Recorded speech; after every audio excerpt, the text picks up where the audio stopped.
The Game of Life and How to Play It by Florence Scovel Shinn, Chapter 2, The Law of Prosperity.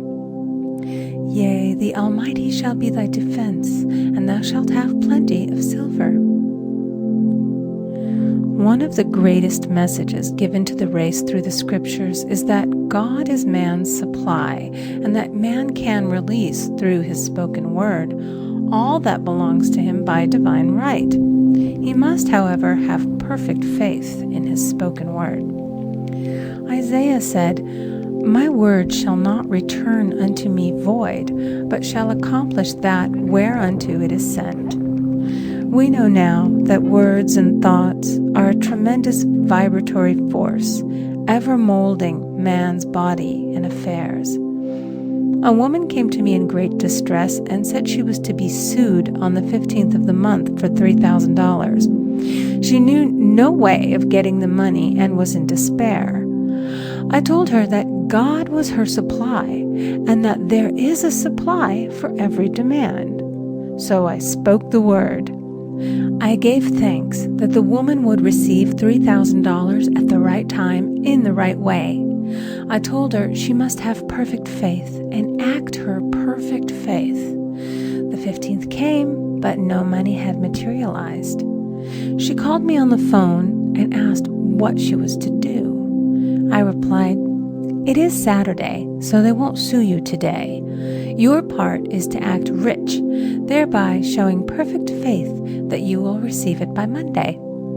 She asked me to lunch with her to keep her courage. When I joined her at a restaurant, I said, "This is no time to economize. Order an expensive luncheon and act as if you have already received the $3,000. All things whatsoever ye ask in prayer, believing ye shall receive." You must act as if you had already received. The next morning, she called me on the phone and asked me to stay with her during the day. I said, "No, you are divinely protected and God is never too late." In the evening, she phoned again, greatly excited, and said, "My dear, a miracle has happened. I was sitting in my room this morning when the doorbell rang. I said to the maid, 'Don't let anyone in.' The maid, however, looked out the window and said, 'It's your cousin with the long white beard.' So I said, 'Call him back. I would like to see him.' And he was just turning the corner when he heard the maid's voice, and he came back.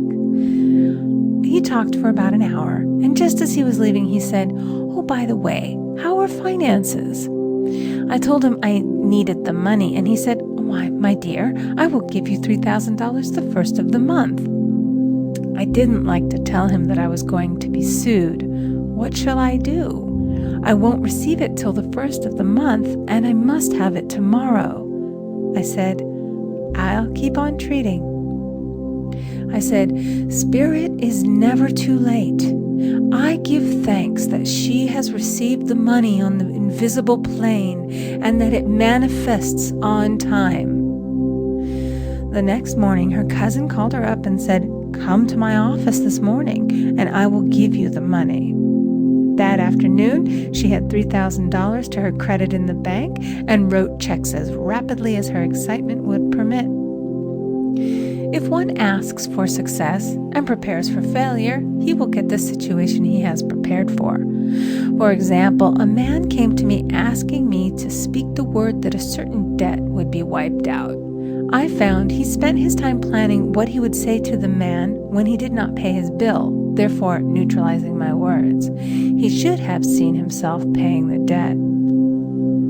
We have a wonderful illustration of this in the Bible, relating to the 3 kings who were in the desert, without water for their men and horses. They consulted the prophet Elisha, who gave them this astonishing message. "Thus saith the Lord, ye shall not see wind, neither shall ye see rain, yet make this valley full of ditches." Man must prepare for the thing he has asked for when there isn't the slightest sign of it in sight. For example, a woman found it necessary to look for an apartment During the year when there was a great shortage of apartments in New York, it was considered almost an impossibility, and her friends were sorry for her and said, "Isn't it too bad? You'll have to store your furniture and live in a hotel." She replied, "You needn't feel sorry for me. I'm a Superman, and I'll get an apartment." She spoke the words, "Infinite Spirit, open the way for the right apartment." She knew there was a supply for every demand and that she was unconditioned, working on the spiritual plane, and that one with God is a majority. She had contemplated buying new blankets when the tempter, the adverse thought or reasoning mind, suggested, "Don't buy the blankets. Perhaps, after all, you won't get an apartment and you will have no use for them." Promptly, she replied to herself, "I'll dig my ditches by buying the blankets." So she prepared for the apartment, acted as though she already had it. She found one in a miraculous way, and it was given to her although there were over 200 other applicants. The blankets showed active faith. It is needless to say that the ditches dug by the 3 kings in the desert were filled to overflowing. Read 2 Kings. Getting into the spiritual swing of things is no easy matter for the average person. The adverse thoughts of doubt and fear surge from the subconscious. They are the army of the aliens, which must be put to flight. This explains why it is so often darkest before the dawn. A big demonstration is usually preceded by tormenting thoughts. Having made a statement of high spiritual truth, one challenges the old beliefs in the subconscious, and error is exposed to be put out. This is the time when one must make his affirmations of truth repeatedly and rejoice and give thanks that he has already received. "Before ye call, I shall answer." This means that every good and perfect gift is already man's, awaiting his recognition. Man can only receive what he sees himself receiving. The children of Israel were told that they could have all the land they could see. This is true of every man. He has only the land within his own mental vision. Every great work, every big accomplishment has been brought into manifestation through holding to the vision, and often just before the big achievement comes apparent failure and discouragement.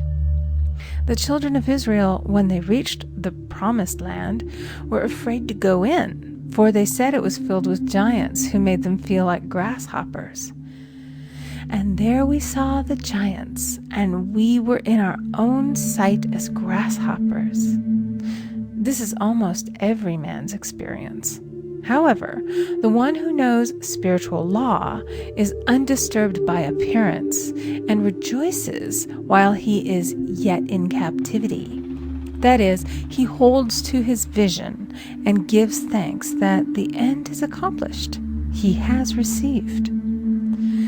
Jesus Christ gave a wonderful example of this.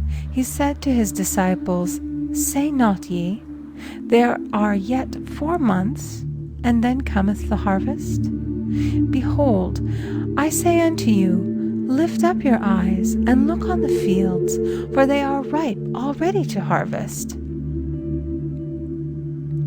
His clear vision pierced the world of matter, and he saw clearly the 4th-dimensional world, things as they really are, perfect and complete in divine mind. So man must ever hold the vision of his journey's end and demand the manifestation of that which he has already received. It may be his perfect health, love, supply, self-expression, home, or friends. They are all finished and perfect ideas registered in divine mind, man's own superconscious mind, and must come through him, not to him. For example, a man came to me asking for treatments for success. It was his imperative that he raise, within a certain time, $50,000 for his business.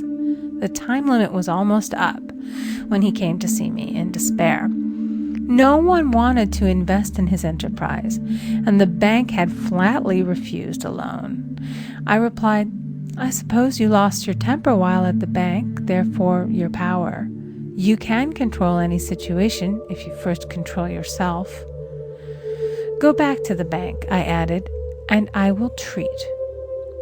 My treatment was, "You are identified in love with the spirit of everyone connected with the bank. Let the divine idea come out of this situation." He replied, "Woman, you are talking about an impossibility. Tomorrow is Saturday. The bank closes at 12, and my train won't get me there until 10, and the time limit is up tomorrow, and anyway they won't do it. It's too late." I replied, "God doesn't need any time and is never too late. With him, all things are possible." I added, "I don't know anything about business, but I know all about God." He replied, "It all sounds fine when I sit here listening to you, but when I go out, it's terrible."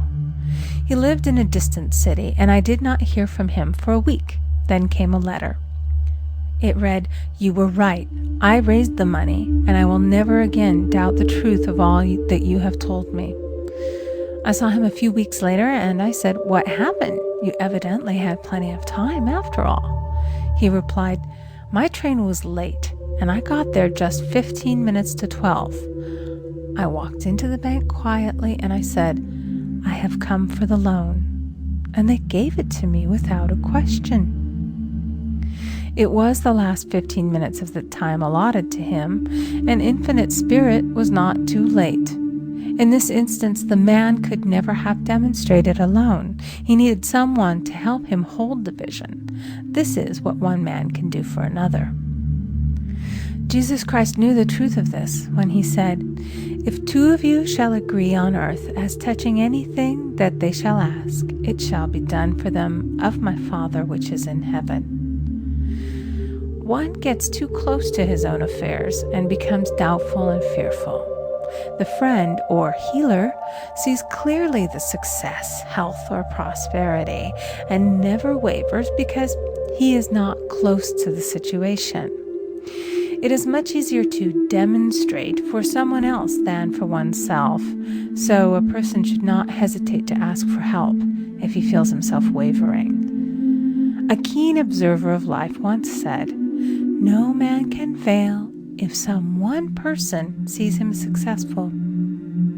Such is the power of the vision, and many a great man has owed his success to a wife or a sister or a friend who believed in him and held without wavering to the perfect pattern.